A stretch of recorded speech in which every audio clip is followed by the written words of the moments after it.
Supreme court ने फैजाबाद धरना आज खुद नोटिस केस का फैसला सुनाते हुए कहा है कि मजहबी मुनाफरत फैलाने और फतवा जारी करने वाले के खिलाफ इंसदादे दहशतगर्दी एक्ट के तहत कार्रवाई होनी चाहिए। फैसले में मजीद ये भी कहा गया है कि इज्तिमा और एहतजाज पर पुरामन और कानून के दायरे में होने चाहिए, जिससे दीगर शहरियों की आज़ादाना नकलो हरकत मुतासिर नहीं होनी चाहिए। सुप्रीम कोर्ट ने अपने फैसले में हिदायत दी है कि सियासी जमातों से मुतालिक कानून पर अमल न करने वाली सियासी जमात के खिलाफ इलेक्शन कमीशन कार्रवाई करे और हर सियासी जमात को अपने फंड्स के जराये से मुतालिक जवाबदेह होना चाहिए। फैसले में कहा गया है कि रियासत को गैर जानिबदार और मुनसिफाना होना चाहिए। कानून का इत्तलाक सब पर होना चाहिए, चाहे वो हुकूमत में हो या फिर इदारों में। आज़ादाना काम करना चाहिए। अब ये बात यहाँ पर काबिल जिक्र है कि तहरीक इंसाफ की हुकूमत ने खुद इस्लामाबाद में मुल्की तारीख में सबसे लंबा धरना दिया था। अब क्या तहरीक इंसाफ की हुकूमत कानून पर अमल करवा पाएगी?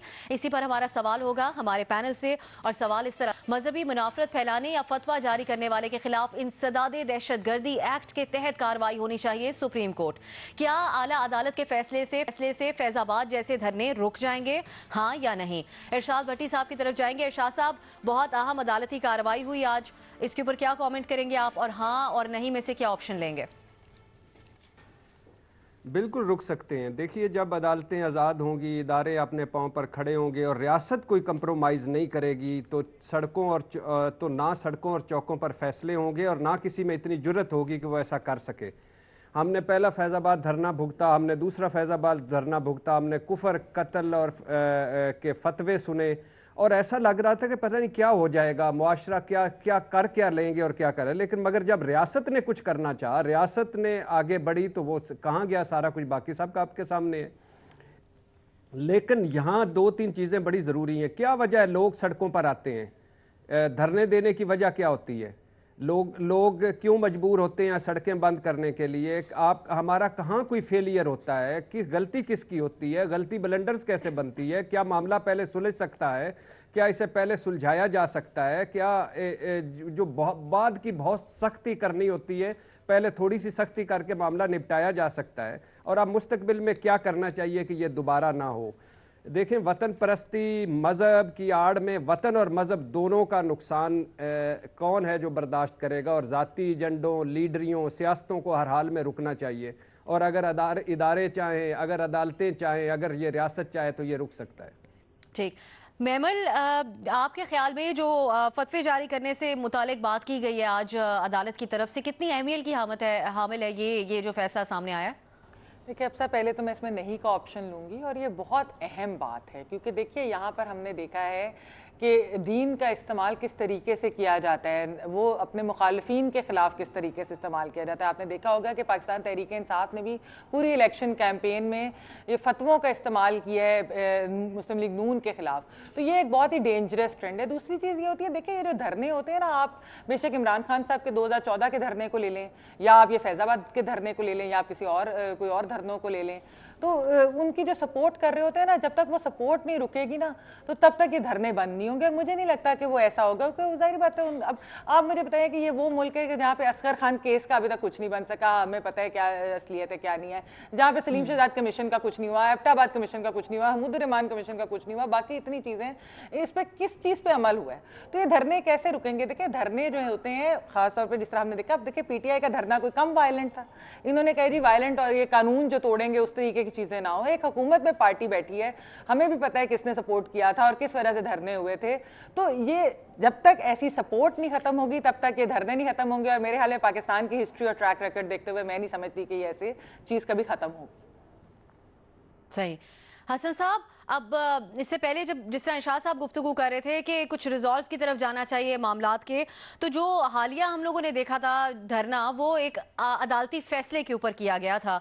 तो अब इस तरह के मामलात के ऊपर किस तरीके से डील किया जा सकता है, और फिर ये फैसला किस तरह देख रहे हैं इसको आप? सबसे पहले तो आपको मुबारक हो, ये क्वेश्चन ऑफ द सेंचुरी है, खुसूसन मुसलमानों के लिए और बिलखुसूस पाकिस्तानी मुसलमानों के लिए। देखिए, आपने कल सुना होगा, देखा होगा एक डच पॉलिटिशियन के बारे में जो मेंबर भी रहा पार्लियामेंट का, जो इस्लाम और मुसलमानों के ख़िलाफ़ लंबी चौड़ी कैंपेन करता रहा। किताब लिखने बैठा, इस्लाम के बारे में पढ़ना शुरू किया, तो वो अपने एक साथी समेत मुसलमान हो गया। ताइफ में पत्थर खाने के बाद हुजूर से कहा गया कि पहाड़ों के दरमियान रख के बदकारों को पीस देते हैं। आपने कहा नहीं, शायद इनकी औलादों में से कोई। ये रुला देने वाली सूरत हाल है। मतलब ये है कि बुत खानों से भी काबे को सनम मिल जाते हैं। तो ये जो फतवा फरोशी है, ये जो जुनून है, ये जो वहशत और पागलपन है, इसके लिए दहशतगर्दी बहुत छोटा लफ्ज़ है। ये भयानक और मकरूह तरीन हरकत है। इसने पाकिस्तान को बहुत नुकसान पहुंचाया है। मैं सुकूते ढाका से भी ज्यादा खौफनाक ये फरीत है, ये माफिया है। पूरी कुव्वत से इसको कुचल देना चाहिए। और मुझे रत्ती बराबर शक नहीं, किधर गए ये? सुसरी की तरह सो गए हैं, ये झाक की तरह बैठ गए। स्टेट अगर अपनी रिट देखें, ये कोई इशू नहीं है। इनको 2-4 इबरत की मिसालें बने कि जुर्रत है। चूंकि ये अखलाकी तौर पे हारे हुए, वो इस तरह तो आदमी खारिज नहीं करता जैसे ये धारा इस्लाम से खारिज। I don't like Nawaz Sharif. एक बार इनको कहा था, मैंने इतना खौफनाक प्रोटेस्ट किया उस बात पे। वो कोयमदियों के बारे में उन्होंने कहा कि हमारे भाई हैं। भाई पाकिस्तानी होने के नाते तो भाई हैं। उनके खिलाफ फतवे देने शुरू कर दिए। तो ये भाई ये दहशतगर्दी से बहुत आगे की बात है। ये नस्लें बर्बाद करने वाली बात है। दहशतगर्दी खत्म हो गई ना, ये तो जहर है। हाँ, और ये बहुत उम्दा ये सवाल। जो अदालती रिमार्क्स और ये फैसला जो सामने आया है, आप क्या वो ठीक, फतवों से मुतालिक आप इसको बहुत काबिल सताइश और अहमियत का हामिल समझते हैं। शहजाद साहब आपकी तरफ आएंगे। अब आपके सामने दो राय भी है, जो हसन निसार साहब कह रहे हैं और महमल और इरशाद साहब की गुफ्तगू की अगर हम बात करें तो आप उसमें से क्या समझते हैं? इन दोनों को सुनते हुए फैजाबाद जैसे धरने रुक जाएंगे? देखिए, एक तो इस जजमेंट को जितना मैंने पढ़ा है, फैजाबाद धरने का जिक्र है और 12 मई का जिक्र है। ये महमल ने अभी जिक्र किया कि जो पाकिस्तान तहरीक इंसाफ और पैट का धरना था, उसका इस जजमेंट में तो कहीं जिक्र नहीं है। सियासी बुनियादों पर धरने दिए जाते हैं। सवाल में था, मैं उसकी एग्जांपल देती हूं। पता है वो कहीं ना कहीं से लेकिन सियासी धरने और होते हैं, मजहबी धरने और कहीं ना कहीं इससे वो बात पीटीआई धरने पे निकल जाती है। लेकिन इस जजमेंट में उस अगर वो इतना होता, आई एम श्योर उसका जिक्र होता। 12 मई का जिक्र था इसमें, ऑनरेबल जजेस जो है, वरना 120 दिन का जो वो धरना था उसका भी जिक्र करते। लेकिन दोनों में फर्क है। जिस किस्म का 12 मई को इंसिडेंट हुआ था कराची में और जिस तरीके से ये लोग यहाँ पे बैठ के फतवे दे रहे थे और मजहबी मुनाफरत फैला रहे थे, तो उसमें थोड़ा सा फर्क मेरे ख्याल से करने की जरूरत है। जहां तक जजमेंट की बात है, अब साहब बिल्कुल बहुत इंपॉर्टेंट पॉइंट्स है इसमें। लेकिन सिर्फ इस जजमेंट से क्या आइंदा धरने नहीं होंगे, मजहबी मुनाफरत नहीं फैलेगी? मेरे ख्याल से सिर्फ इस जजमेंट से तो ये नहीं होना। लेकिन इस जजमेंट को अगर आप मनोअन अमल करेंगे, उस पर इंप्लीमेंट करेंगे, जो इसमें तमाम स्टेक होल्डर्स का जिक्र किया है कि हुकूमत की क्या जिम्मेदारी है, रियासती इदारों की क्या जिम्मेदारी है, पेमरा की क्या जिम्मेदारी है, अगर उस पर मुकम्मल अमल हो जाए तो यकीनन हम ये कह सकते हैं कि शायद इसमें कमी ऐसा मुमकिन है स्टेप जो सुप्रीम कोर्ट ने बतौर इदारा जो ये जजमेंट लिखी है, मेरे ख्याल से वो एक पॉजिटिव स्टेप है। ये बिल्कुल वैसे ही है जैसे आपको याद होगा जब आसिया बीबी की जजमेंट आई थी और उस वक्त अफरा तफरी हो रही थी और प्राइम मिनिस्टर इमरान खान ने आके तकरीर की थी और उसमें उन्होंने कहा था कि जो रियासत की रिट को चैलेंज करेगा उससे रियासत निपटेगी। मेरे ख्याल से बड़ा स्ट्रॉन्ग मैसेज दिया गया था। फौरी तौर पर उसमें अमल दरामद नहीं हुआ, लेकिन उसके बाद जब दोबारा वो धरना देने जा रहे थे तो फिर पकड़ा भी गया उन लोगों को। कुछ लोगों को एमपीओ के तहत अरेस्ट किया गया, कुछ लोगों पे मुकदमे बने, कुछ लोगों पे दहशतगर्दी की दफात भी लगी हैं। तो मेरे ख्याल से रियासत को एक होकर स्ट्रॉन्ग स्टेटमेंट देना पड़ेगा। उस दिन प्राइम मिनिस्टर ने दिया, आज सुप्रीम कोर्ट ने दिया है, और अगर तमाम इदारे इस पर अमल करेंगे तो मेरे ख्याल से फिर बेहतरी आएगी। महज इस जजमेंट से कुछ नहीं होगा, तमाम इदारों को मिलकर इसको इंप्लीमेंट करने की जरूरत है। सही। हफीजुल्लाह न्याजी साहब, अब जो इमरान खान साहब ने सख्त स्टांस लिया था जिसका जिक्र कर रहे हैं शहजाद, क्या हम कह सकते हैं कि उसी तरह से इसके ऊपर भी अमल दरामद करवाया जा सकता है? क्योंकि इस एग्जाम्पल अब हम देख चुके हैं इससे पहले। इमरान खान क्या पिद्दी और क्या पिद्दी का शोरबा, पाकिस्तान में जो वज़ीर आज़म है, जो उनकी वर्थ है और जो उनकी हैसियत है, जो कैपेसिटी है, उसके बारे में हम कितने बुलंद बातें कर लें, लेकिन इसलिए उससे हम सारे वाकिफ़ हैं। मैं भी इस मुल्क की सियासत का पिछले 45 ईयर्स से इसके सारे हालात वाक़यात का बिल्कुल चोली दामन का साथ रहा है, देखते रहे हैं। देखें, आसिया बीबी के केस के ऊपर रियासत के सारे इदारे एक पेज पे थे, हमें रिजल्ट देख लिया।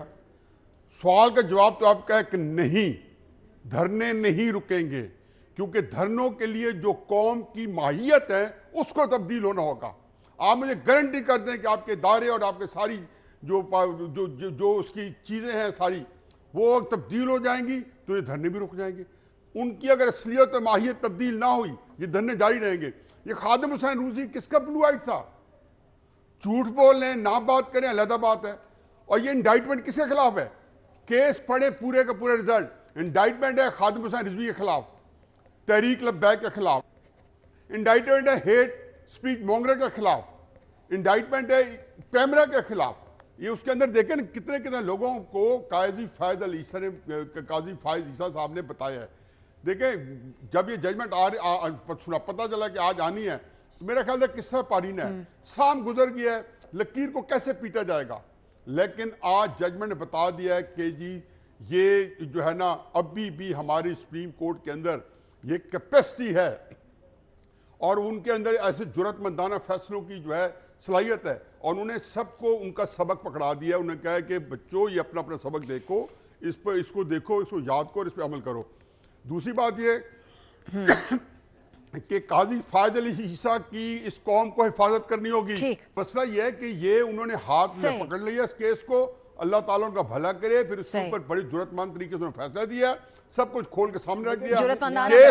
केस जो है आपके ऑनलाइन है, जुर्रतमंदाना फैसला है, ऑनलाइन है। देखें उसके क्या क्या लिखा करेगा। मैं नियाजी साहब से एक सवाल भी करना चाह रहा हूं। सुप्रीम कोर्ट के फैसले को वो अप्रिशिएट कर रहे हैं। जब इमरान खान ने ये आकर कहा था कि कोई रिट ऑफ द स्टेट को चैलेंज करेगा तो उससे निपटा जाएगा, तो उसमें क्या आप ये शेख रशीद साहब वाली मिसाल क्यों दे रहे हैं? क्या पिद्दी का शोरबा कह चुका हूं कि इस पे जी मैं कह रहा हूं शेख रशीद वाली आप मिसाल दे रहे हैं, क्यों दे रहे हैं? फिर क्या करना चाहिए था उस दिन? जवाब तो सुन ले, अब आपने न्याज़ साहब सवाल तो करने दें। चलो आप उस दिन अगर इमरान खान साहब ये तकरीर नहीं करते तो उन पे तनकीद होती, उन्होंने ये तकरीर की तब भी उन पे तनकीद हो रही। क्या करते इमरान खान बतौर प्राइम मिनिस्टर चुप बैठे रहते उस दिन? आप इससे इसको जितना फैसिनेट होना चाहते हैं, एडमायर करें, मैं तो बात ही नहीं की। मैंने ये कहा कि स्टेट की जो फंक्शनिंग है उसके अंदर प्राइम मिनिस्टर का रोल बड़ा महदूद है। 2014 के अंदर हमने वज़ीर आज़म को देख लिया कि किस तरीके से वज़ीर आज़म था और नहीं था। हमने हर वक्त वज़ीर आज़म, जब फैज़ाबाद धरना हो रहा था, वज़ीर आज़म था और वज़ीर आज़म नहीं था। अब हम किसको क्या बातें बता रहे हैं? मैं तो किसी की आंखों में धूल नहीं झोंक सकता। वज़ीर आज़म ने उस पे बात तो करे ना कि कम से कम किसी ने जुर्रत तो दिखाई। मैं ये कह रहा हूं कि जब इमरान खान साहब ने एक बात की थी, मैं उसको अप्रिशिएट करता हूं। वो तकरीर अच्छी थी बुरी थी, न्याय साहब तकरीर अच्छी थी बुरी थी, मैं उसकी इस बात को, मैं उसकी बात को अप्रिशिएट करता हूं। हम उसने कहा एक पेज पे हम पार्टनर हैं, उसने कहा था इदारे और हम पार्टनर हैं। जब पार्टनर हो गए तो ठीक है। दोनों वो कहते हैं मैं नहीं बोलती, मेरे नीचे भट्टी बोलता है। ठीक है, अब आगे हम बेनज़ीर की तरफ इमरान नहीं बोलता था, इमरान ने भट्टी बोलता सी। अब तक मुझे ओ भाई तकरीर इतनी नवाज आप दोनों का मौके सामने आ गया। मेंबर आप पे भी आएंगे, बेनज़ीर का जवाब हम इसी मामले पे लेना चाह रहे हैं। ना मैं नहीं बोलती सी, अब भट्टी जब भी बोलता अच्छा बोलता है। बेनज़ीर जी अफसा, बस ठीक नहीं आई साहब, ठीक। बेनज़ीर, इमरान खान साहब ने जब आके वज़ीर आज़म साहब ने एक स्टांस लिया था, एक फ़ैसला आया जिसके बाद जो सूरत हाल बनी थी उसके ऊपर अब जो ये फ़ैसला सामने आया है, आप समझती हैं कि इमरान खान साहब इस मामले को भी इसी तरीके से लेके चलेंगे और आके इसके ऊपर कोई स्ट्रॉन्ग स्टांस लेंगे? नहीं, अब से पहली बात तो ये अभी बात और डिबेट हो रही थी कि ये एक मजहबी धरना था या सियासी धरना था। मेरे ख्याल से इसमें कोई शक नहीं कि ये एक सियासी धरना था और इसमें सुप्रीम कोर्ट ने इस पर बात भी की है अपनी जजमेंट में कि ये एक पॉलिटिकल माइलेज लेने के लिए ये एक धरना किया गया। दूसरी बात यह है कि फ़ैसले तो इस तरह के आ जाते हैं, बल्कि ये जजमेंट जो है, जब मैंने तो इस तरह की जजमेंट कभी नहीं पढ़ी कि इतनी उन्होंने वाज़े तौर पर सारे इदारों पे बात की है और ओपनली बात की है, एग्ज़ाम्पल्स दे के, और इस तरह का फ़ैसले आ भी जाते हैं लेकिन अमल दरामद नहीं होती। अब जैसे कि आसिया बीबी का भी केस आया, लेकिन हमारे पास क्या गारंटी है कि इस तरह के गलत इल्ज़ामात आइंदा कभी नहीं लगेंगे किसी औरत पे या किसी आदमी पे। इस किस्म के इल्ज़ामात नहीं होंगे जब तक आप प्रोसिक्यूट नहीं करोगे, जब तक आप कानून के तहत उसको प्रोसिक्यूट नहीं करोगे, एक एग्जाम्पल सेट नहीं करोगे, तो इस तरह की तो चीज़ें होती रहेंगी। और दूसरी बात यह कि अगर आप ये जजमेंट पढ़ें तो उन्होंने सुप्रीम कोर्ट ने एक कलेक्टिव फेलियर कहा है काफ़ी इदारों का, सिर्फ एक इदारे की बात नहीं की। उन्होंने कहा कुछ ऐसे इदारे जिन्होंने हल्फ की खिलाफ वर्जी की उनके खिलाफ कानूनी कार्रवाई होनी चाहिए। ECP की उसमें बात हुई कि आप ऐसे जमातों को इजाज़त क्यों देते हैं इलेक्शन लड़ने के लिए जिनकी आपको फंडिंग का ही नहीं पता। उसके बाद उन्होंने पेमरा की भी बात की कि केबल चैनल्स जो हैं वो बंद हो जाते हैं तो कहाँ से ऑर्डर्स आते हैं, क्यों केबल ऑपरेटर्स बंद कर देते हैं। और तीसरी बात थी ये मजहबी जमातों की, तो ये सारी चीज़ें भी इसमें हुई हैं। अब ये सिर्फ ये है कि इसको अब ये बॉल जो है ना वो हुकूमत के कोर्ट में है और ये सारे इदारे हुकूमत के अंडर आते हैं, तो हुकूमत इस पे किस किस्म के क्या कहते हैं इम्प्लीमेंट करेगी इसको। जी, हमने इस समात की तो काफी तफसील है, लेकिन हमने ये धरनों से मुताबिक जो मामला है इसको इसमें से मैं सिर्फ एक बात कहना चाहती हूँ, शहजाद को मैं जवाब देना चाहती हूँ। शहजाद ने मुझे कहा कि आप PTI के 2014 के धरने को आप इस धरने से किस तरह बुला रहे। मैं ये कह रही थी कि ये धरने, मैंने ऑप्शन लिया नहीं का, मैंने कहा धरने बंद नहीं होंगे क्योंकि इन दोनों धरनों को सपोर्ट करने वाले हमें पता है कौन थे, सेम लोग थे। तो इसलिए आप उसको, इसलिए मैं उससे मिला रही हूँ, जजमेंट में जिक्र हो के ना हो। नहीं, आप अगर न्याजी साहब का ट्रायल कर सकते हैं कि इमरान खान की स्पीच अच्छी थी कि नहीं, अब आप धरनों के अंदर आपके पास कोई सबूत है? कोई सबूत है? बातें ही बातें हैं, कोई सबूत नहीं। अच्छा पेश करें, किसके हाथ पेश करें, सबूत पेश करें। अगर खादम रिजवी किसके हाथ में अपना लहू है तो नवाज शरीफ किसका था?